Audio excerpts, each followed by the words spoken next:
जिस तरह से इंसान की आज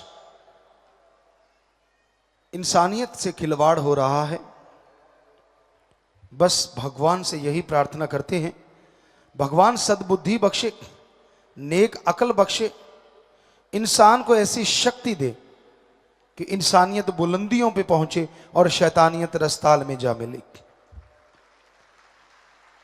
इंसानियत के दुश्मन जगह जगह इंसानियत का खात्मा करने पे तुले हैं, पर संत पीर फकीर रूहानी संत ऐसे पहरेदार होते हैं जो रूहानियत की हमेशा रखवाली करते हैं, रक्षा करते हैं, मरती हुई इंसानियत को जिंदा कर देते हैं। ऐसे थे शाह मस्ताना जी दाता रहबर। आपको एक बात सुनाते हैं, सच्ची बात, जो बहुत से घरों की कहानी होगी। शाम का समय होता था, एक औरत अपने बच्चों के साथ खाना तो बना रही होती, लेकिन थरथर कांप रही होती थी। उसका ध्यान बार बार दरवाजे की तरफ जाता था और उसका कारण था उसका नशेड़ी, उसका शराबी पति। उसको लगता था कि कभी भी दरवाजा खुल सकता है, कभी भी नॉक हो सकता है।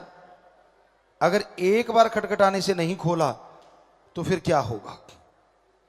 बेचारी डरती रहती, थरथर कांपती रहती, और वही बात दरवाजा नॉक होता, दरवाजा खोलती, शराबी पति गालियां देता हुआ अंदर आता, मारता पीटता, घर में उल्टियां करता, बदबू फैला देता और बेहोश होकर चारपाई पे गिर जाता।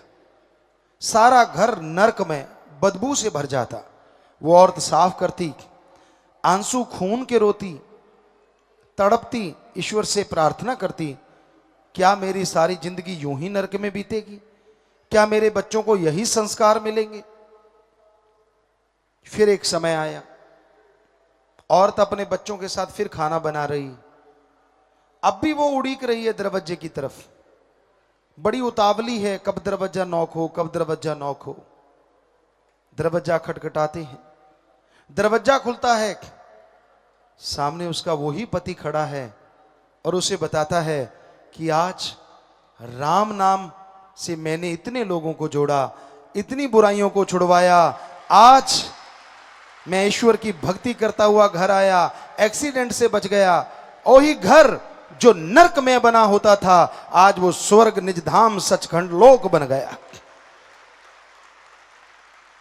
ये है मस्ताना जी महाराज का गुरु मंत्र, जो उस शराबी ने लिया, उस नशेड़ी ने, जुआरी ने लिया, तो उसकी आदतें बदल गई और आज वो नरक से स्वर्ग में घर में रहने लगे। पता नहीं कितने परिवार होंगे, अगर सच्चे दिल से आपसे पूछे तो आप में से बहुत बैठे होंगे जिनके घरों में ऐसा नक्शा होता था। सच्चे दिल से बताइए, कोई जादूगरी नहीं, कोई ढोंग नहीं, तो आप देख सकते हैं पता नहीं कितने घर थे जो ऐसे थे। जी हाथ नीचे कीजिए, क्योंकि यहाँ 5.5 करोड़ में लगभग 90-95% नशेड़ी ही आके नाम लेते हैं, गुरुमंत्र लेते हैं, और वो नशा छोड़ के आज ऐसे भक्त बने हुए हैं कि उनके माँ बाप को भी सलाम करने को दिल करता है, नमस्कार करने को दिल करता है। कहीं भी कोई आतंकवाद सिर उठाता है, इंसानियत का घात करता है, आप ही लोग हैं वहां फौरन खून देने पहुंच जाते हैं। चाहे वो पाकिस्तान क्यों ना हो, चाहे मुंबई क्यों ना हो, इंडिया का कोई कोना क्यों ना हो, पूरे वर्ल्ड का कोई कोना क्यों ना हो, खून दान करने में पूरे वर्ल्ड में आप लोगों को ट्रू ब्लड पंप का नाम दिया गया है, जो हमने दिया, फिर उसको पत्रकारों ने दिया, पूरे वर्ल्ड के पत्रकारों ने नाम दिया ट्रू ब्लड पंप। सो कहां शराब के समुंदर में तैरते रहना और कहां अपना खून दे के लोगों की जान बचाना।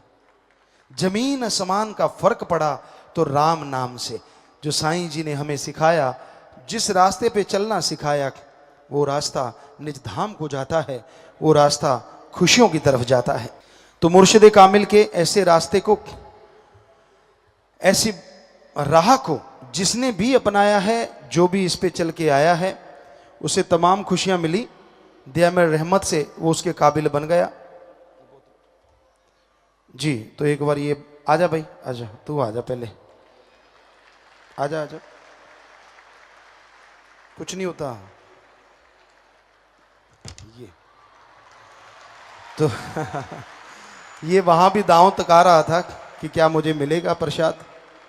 नाम में थोड़ा लेट आया ये, और आपको बता दें इसने भी गुरु मंत्र ले रखा है। और जिस दिन इसने गुरु मंत्र लिया, ये इतना आराम से बैठ गया नाम लेने के बाद, ना प्रसाद खाया ना कुछ और, यहां आके प्रसाद खाया। जी तो प्यारी साथ संगतियों, वहीं पे फिर आते हैं कि शाह मस्ताना जी दाता रहबर ने इंसानियत का जाम पिला दिया, हैवानों को, शैतानों को शैतानियत छुड़वा के आज इंसानियत की बुलंदियों पे पहुंचा दिया। कोई समय था यहां 25-30 फुट के टीले थे और वचन करके सचखंड का नमूना बना दिया। कोई समय था लोग 100, 50, 30 आया करते थे, आज उस आंकड़े को 5.5 करोड़ तक पहुंचा दिया। सो आज पूरे वर्ल्ड में इतने लोग हैं और दिनों दिन गिनती बढ़ती जा रही है जो बुराइयां छोड़ के, नशे छोड़ के आज वो नेक इंसान बने हुए हैं कि लोग उनके नाम की कसम लेने से भी डरते हैं कहीं झूठी कसम ना ली जाए। और यकीन मानिए, अगर आप बच्चों को पूरे कैरेक्टरफुल हैं, नशा नहीं करते, व्यवहार के सच्चे हैं, कोई झूठी कसम भी खा लेगा ना तो उसको भुगतना पड़ सकता है। ये हकीकत है, ऐसा पहले हुआ करता था और आज भी है। जो नेक लोग हैं आप में से, जो इंसानियत को मानते हैं, मालिक का नाम लेने वाले हैं, तो असर ज्यों का त्यों है, आज भी वैसा ही रहता है। इंसान के अंदर बहुत सी सोचें चलती हैं, विचार शून्य माइंड कभी नहीं हो सकता। जब विचार शून्य हो गया तो सब कुछ गया। इसमें कुछ ना कुछ तो चलता रहता है, ये अलग बात है। बहुत कम लोगों के अच्छा चलता है, बहुत ज्यादा लोगों के बुरा चलता है। जैसे कल हमने चर्चा की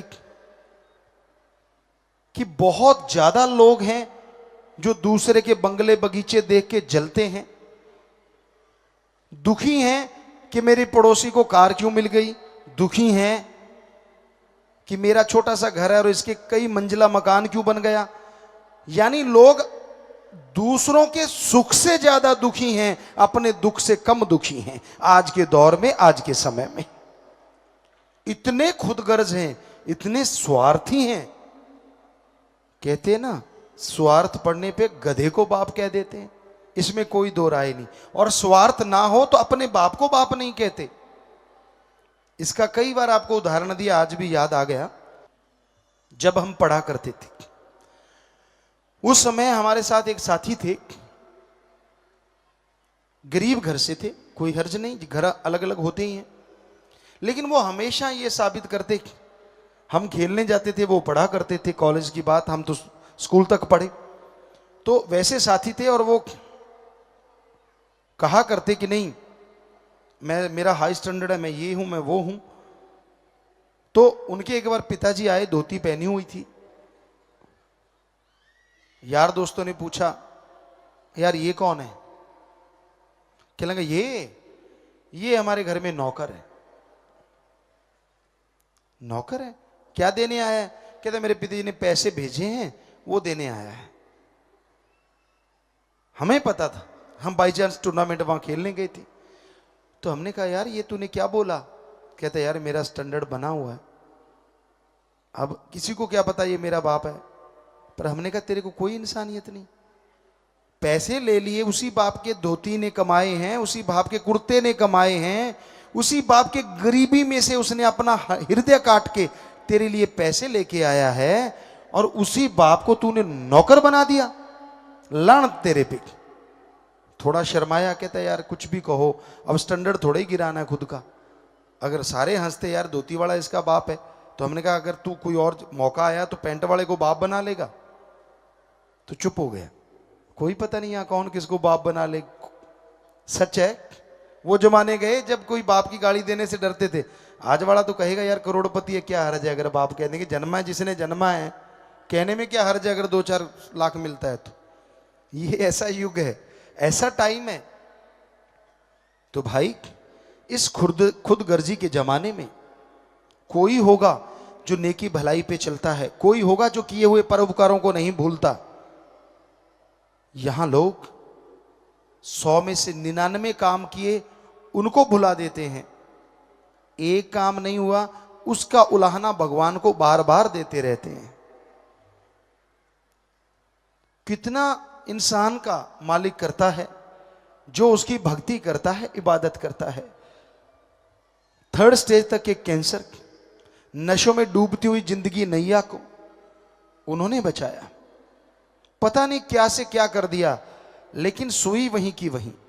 चाहे कुछ भी मिल गया हो, चाहे कुछ भी दिया गया हो, मन हरामी इतना हावी हो जाता है कि उसको कुछ भी भाता नहीं। आदमी के अंदर 7 शक्तियां हैं जो आदमी को गुमराह करती हैं, अच्छाई करने नहीं देती। काम वासना, क्रोध, लोभ, मोह, अहंकार, मन, माया। ये 7 का चक्रव्यूह है, बड़े से बड़ा नहीं तोड़ सकता। कोई राम नाम जपने वाला, कोई भक्ति इबादत करने वाला इनसे बच सकता है, वरना नहीं। बड़े बड़ों के छक्के छुड़ा दिए इसने, देव महादेव तक को नहीं बख्शा, इतिहास गवाह है। तो इनके छल कपट से बचना कोई आसान काम नहीं है। मना रे तेरी आदत ने कोई बदलेगा हरि जन सूर, चोर जुआरी क्या बदलेंगे तो माया के मजदूर, अरे माया में मजबूर। मना रे तेरी आदत ने कोई बदलेगा हरि जन सूर। आदमी को जैसी आदत पड़ जाती है, अपनी आदत को बदलना हरि भगवान के बस में हो सकता है, या हरि का कोई भगत या कोई योद्धा शूरवीर पर्ण कर ले कि मैंने ये काम छोड़ना है तो छोड़ दूंगा, वो तो बदल सकते हैं। वरना अपनी आदत को कोई बदलना तो दूर देखता ही नहीं, दूसरे की तरफ उंगली जाती, यार वो गंदा, वो गंदा, वो ऐसा, वो ऐसा।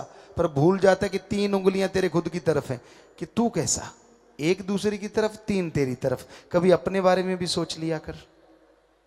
5 मिनट 24 घंटे में से कभी अपने लिए निकाला करो, एकांत में बैठा करो, फिर सोचा करो कौन सी गंदी आदतें आप में हैं और कौन सी अच्छी आदतें।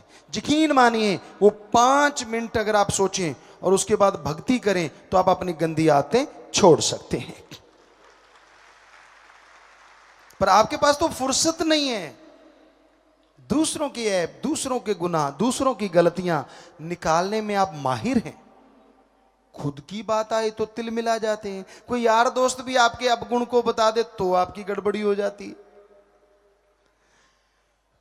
आपको एक बात बताते हैं, आदमी जो दूसरों में देखता है वो खुद में आ जाता है, और जो खुद में देखता है वो चला जाता है। ध्यान से सुनिए ये फार्मूला धर्मों का।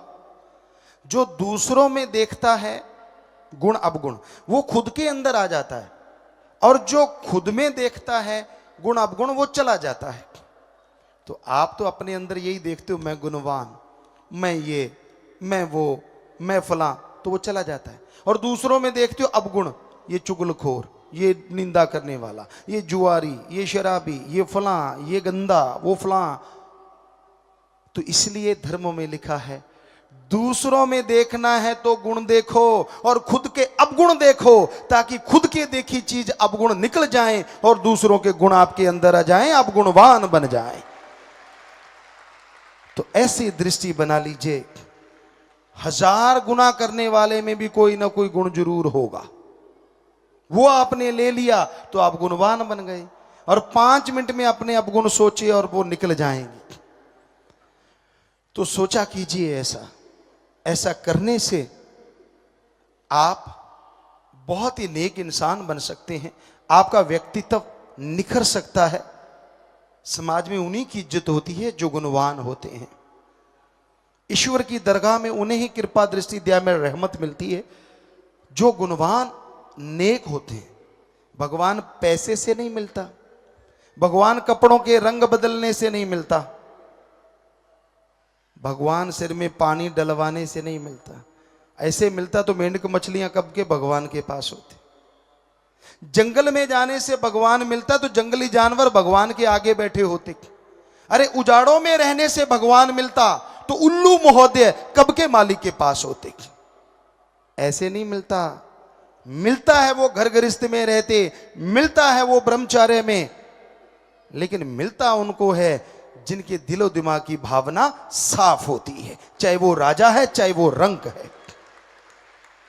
वो नहीं देखता आप कौन हैं, वो नहीं देखता आपकी जात क्या है, वो देखता है क्या आपके विचार शुद्ध हैं, क्या आपकी उनके लिए कोई भावना है या उसको भी मक्खन लगा रहे हो।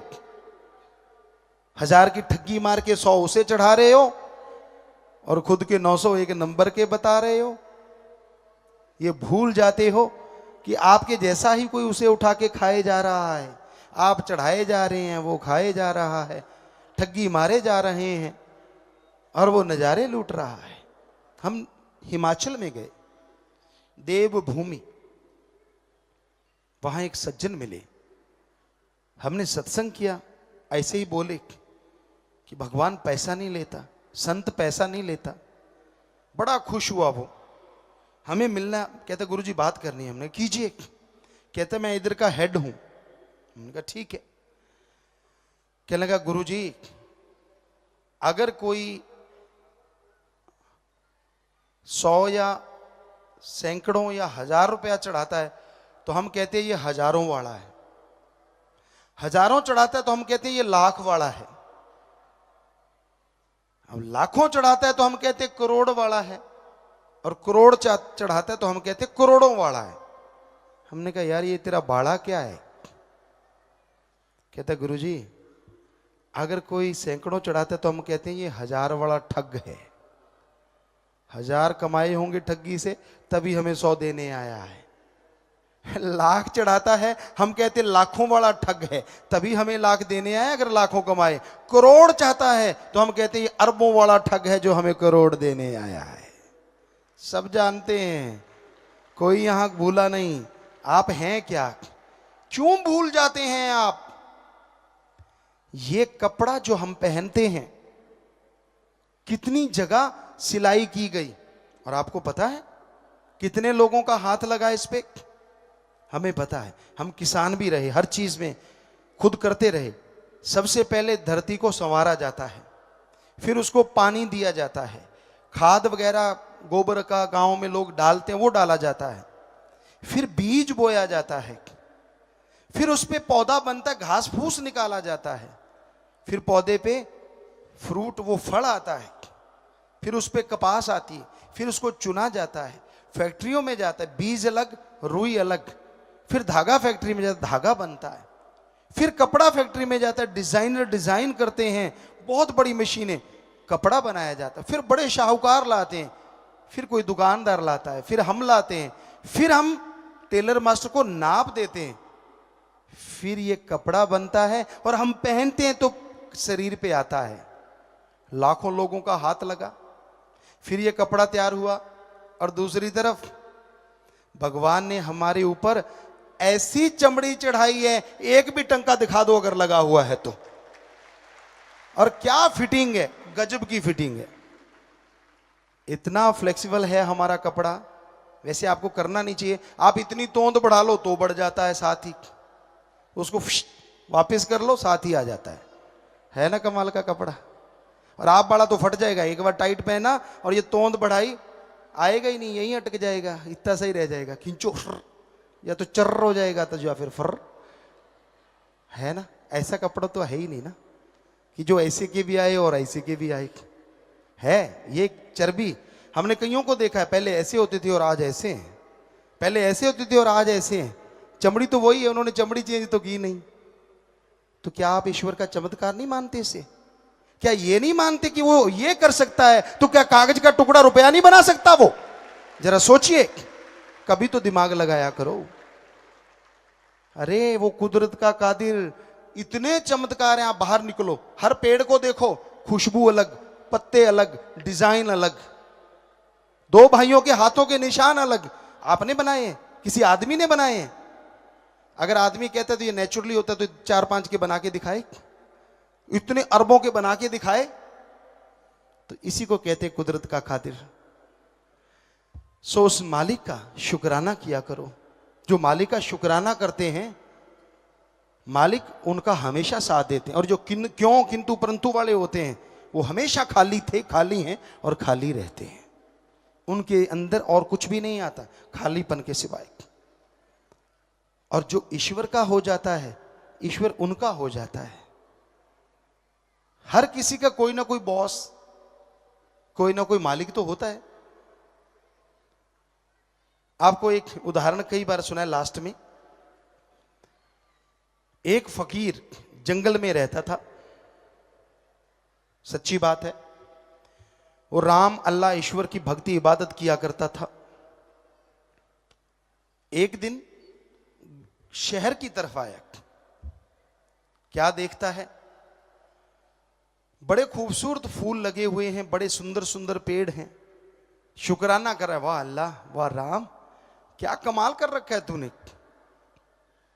आदमियों को देखता है, सुंदर कपड़े, वाह भगवान, क्या आदमी है तेरे, कितने खूबसूरत कपड़े बने, वाह वाह। मकान देखता है, कई मंजिले, वाह मालिक, कितने सुंदर मकान बनाए, वाह मालिक, वाह वाह वाह। तो मालिक ही कर रहा है, लेकिन थोड़ा अलग तरीके से। चलते चलते चलते चलते, काफी पुराने समय की बात है, एक जगह एक औरत खड़ी बाल सुखा रही थी। उसने देखा लंबे बाल, घने बाल, लाइट पड़ रही है सूरज की। उसने कहा, वाह वाह मालिक, क्या कला करती घड़ी है तूने। यूं कह के आगे खिसक गया। औरत ने आवाज, ओए रुक। फकीर रुक गया। कहता, भाई क्या हुआ। कहने लगी, शोर मचा दिया, ये सौदाई हो गया है फकीर, मेरे को छेड़ता है। लोग इकट्ठे हो गए। इतने में अंदर से उसका पति आया। कहता, क्या हुआ। कहती, ये सौदाई हो गया फकीर, इसने मुझे ऐसे ऐसे बोला। वो आया सीढ़ियों से नीचे उतर के और मारने लगा, खूब मारा फकीर को। फकीर हाथ जोड़ के लगा, भाई तू कौन। कहता, मैं उसका मालिक। कहता, ओके ठीक है ठीक है।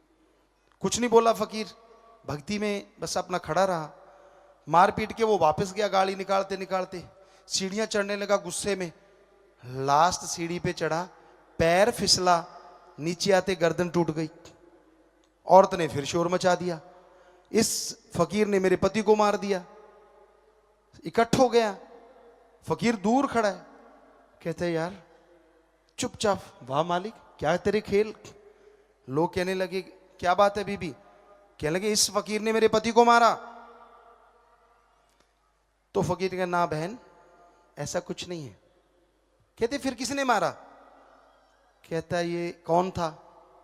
कहती, मेरा मालिक। कहता, मालिकी मालिकों का झगड़ा था, तेरा कमजोर था, मेरा पावरफुल था, उसने इसको मार दिया। तेरा ये मालिक, मेरा वो मालिक, इसलिए चक्कर पड़ गया। तेरे वाला छोटा था, मेरे वाला बड़ा है। मैंने कुछ नहीं किया, मेरे को तो वो पीट के गया, उसको पसंद नहीं आया मेरे वाले मालिक को। जैसे तुझे मेरा देखना तेरे मालिक को पसंद नहीं आया, तेरे मालिक का मुझे पीटना उस मालिक को पसंद नहीं आया। अब उसने क्या किया, उसे तो मैं रोक भी नहीं सकता। तो भाई मालिक बनाना है तो फिर ऐसे ही बनाओ ना, ऐसे को क्या बनाना जो दूसरों के सामने यूं करता रहे, इतना दे दे इतना दे दे। हम नहीं कहते कि आप हमेशा ये सोचो कि दूसरे को मार दे ना। उस फकीर ने कोई बद्दुआ दी थी, पर ये तो मालिकों का खेल है ना। तो सबका कोई ना कोई तो मालिक होता है, ये गॉडफादर कह लीजिए। तो ईश्वर को अपना बना के रखिए। बाकी किसी को आप क्या कहते क्या नहीं कहते वो तो आपका व्यवहार है, पर जब आप उसे कुछ कहते हैं तो वो तो जानता है ना। क्योंकि फकीर कभी किसी का बुरा नहीं करता, कल्पना में भी नहीं लाता, करना तो दूर की बात।